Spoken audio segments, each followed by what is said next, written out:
9 South African peacekeepers killed, as we've already reported, in an intense fighting against M23 rebels in the Eastern Democratic Republic of Congo, where fighting is intensifying between the Congolese army and Rwandan-Backed M23 fighters. The SANDF members are part of the regional South African Development Community mission to prevent the rebel group from advancing into Goma in the DRC. Still on that, the UN Security Council to meet a bit later today in an emergency session on the DRC. Let's bring in SABC News International Editor Sophie Mokoena on that. Sophie, thank you very much for joining us this morning. The latest on this, of course, following sad news that came through yesterday, is that the UN Security Council is going to be holding this emergency meeting on the unfolding situation in the east of the DRC.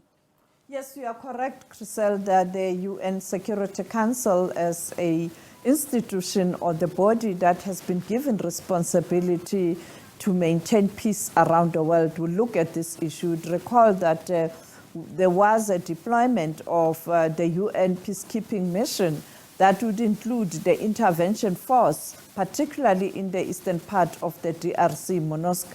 But it was withdrawn because the president of the DRC currently, Tshisekedi, indicated that he was not happy about the performance of that force, and that led to the withdrawal of the force. But some of the members of that force are still there, including some of the artillery. And therefore, they are at times working with the Southern African Development force, that is the SADC force, that includes the South African National Defense Force. And therefore, we had already the UN chief issuing a statement talking about the situation there. And now this emergency meeting will look at the impact of what transpired. But also we know that that advancement of the M23 rebel, we cannot say the Southern African force has been able to completely repel the M23 rebel. I think they are regrouping. We can see them advancing. We saw earlier on social media already this morning that fighting has resumed. All right, Sophie, in terms of other reaction that we have had, we know that the AU has also had word out on this particular aspect. We also know that South Africa's Minister of Defense was also in the Democratic Republic of Congo, just prior to this incident having taken place. Talk us through what the AU's had to say. And of course, we've also seen condolences that have come from the minister herself, as well as the chief of the SANDF, in light of what the developments have been over the past couple of hours. Losing 9 soldiers is no child's play, particularly for the Minister of Defense. I don't even want to talk about the Commander-in-Chief, that is the President of the Republic, President Cyril Ramaphosa, including the President of Malawi, having lost 3 members of the Defense Force of Malawi. We don't know in terms of other forces, because you have also Burundi fighting side by side with the DRC, and also in terms of the DRC troops. And therefore, the minister is supposed to brief the president either today or tomorrow morning. You know, the president is currently at the ANC National Executive Committee, Lekgotla, and therefore he is engaged on party matters. But the minister is back in the country. I am sure she's going to make her way to Lekgotla. We will try through our colleagues, Samkela Maseko, who's there, to try and get a reaction from relevant people at Lekgotla, including the Minister of Foreign Affairs or International Relations, and perhaps the President, if possible. There's a doorstop. But I think now South Africa is preparing to inform the families, logistics, preparations in terms of how do you repatriate those bodies. It's going to be difficult because it is a war-torn area, and therefore you have to move these bodies to perhaps Kinshasa, from Kinshasa then to South Africa, or to Goma, from Goma to South Africa, which is going to be a logistical nightmare. We saw the SADC issuing a statement, condolences to the family, and emphasizing why we have those troops there. The same with the African Union. But I think, Griselda, let's look back, because this story has been there since 2012, the conflict between the forces of the DRC and the M23 rebel fighters. And last year, during the commemoration of the 30th genocide against Tutsis in Rwanda, I spoke to the Rwandan President Paul Kagame about the allegations that he is supporting the M23 rebel and they are destabilizing Congo. I also spoke to the then President Thabo Mbeki, who was attending that event, including the South African President Cyril Ramaphosa. Let's take a listen at what they have to say, because for them what is critical is diplomacy or engagement.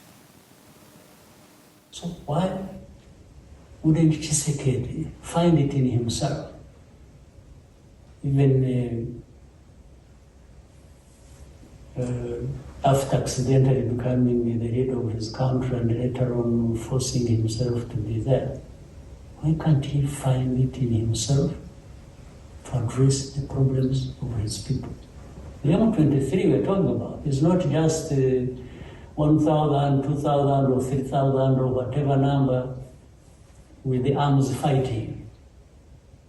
We have 100,000 people here who are in their category and their family members and so on, who have been uprooted from Eastern Congo and are staying here in Rwanda, in the camp, in the camps, refugee camps, for the last 23 years.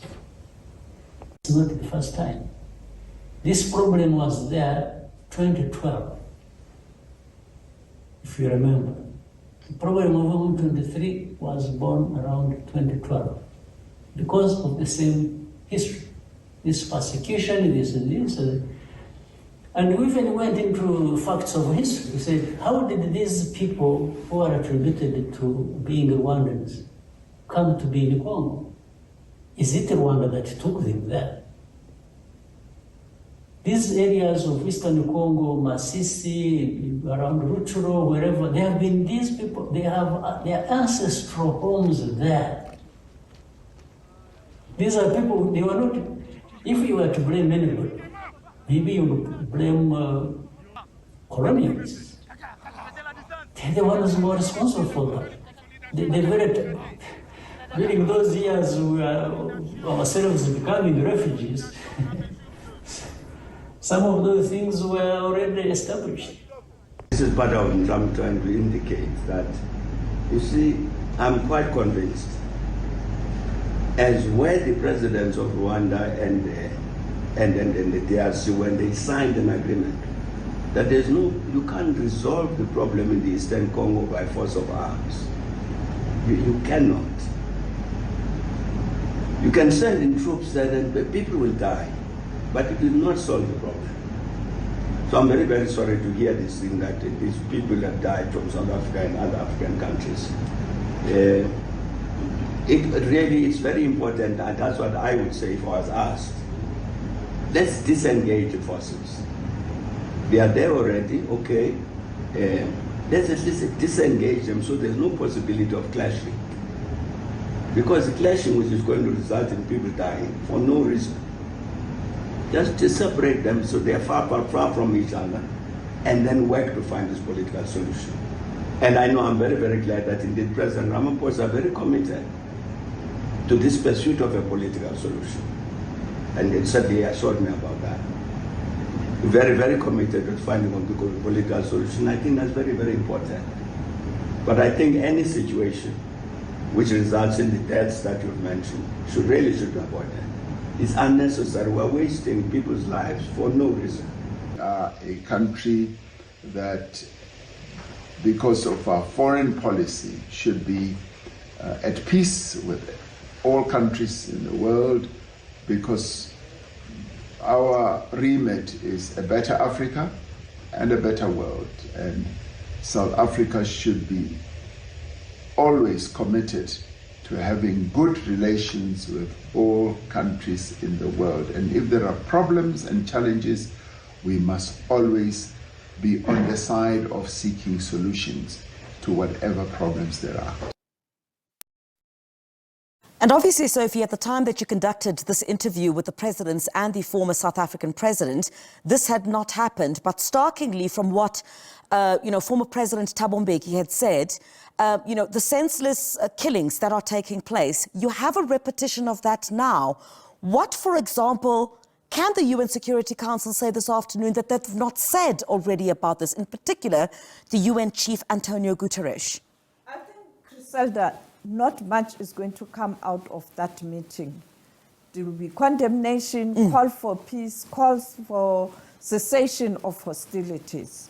But I think what former President Mbeki and the current president of South Africa are saying, including the president of Angola, who was given responsibility to try and find a solution, is that you have to embark on a political process for political solution. Diplomacy will bring a lasting solution. Bring together all these stakeholders. Let them talk and find a solution, because military will not resolve the problem, as the former president has indicated. At that time, I think there were 3 South African soldiers that were killed. That was last year in April.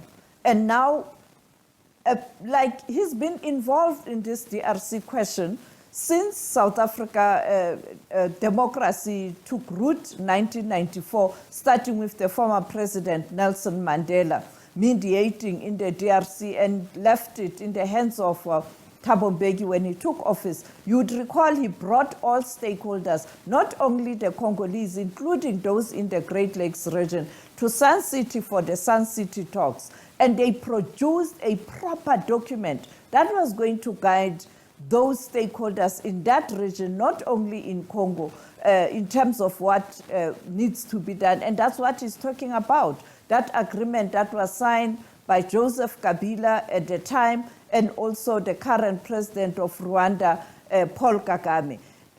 Bring back that document, dust that document, and check whether, yes, you can make changes because you have a new leadership in the DRC, but that document is critical in guiding the region to find a lasting solution in the DRC.